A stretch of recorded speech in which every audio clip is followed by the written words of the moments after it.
Kung masasabi mo, may pera talaga sa Pilipinas, paano mo ma-justify na meron pa rin mga mahirap ng mga tao? Marami lang talagang taong tamad.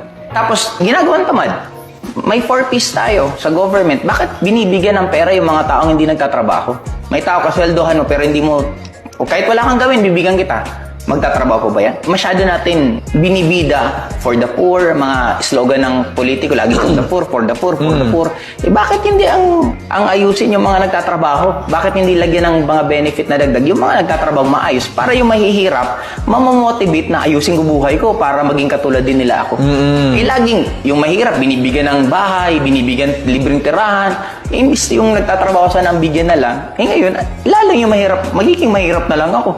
Inaalagaan pa ako ng politiko, binibigyan ako ng mga ganitong benefit, ganitong, yun, ganun siya. So, ibig sabihin nun, tutol ka sa ganong strategy ng gobyerno?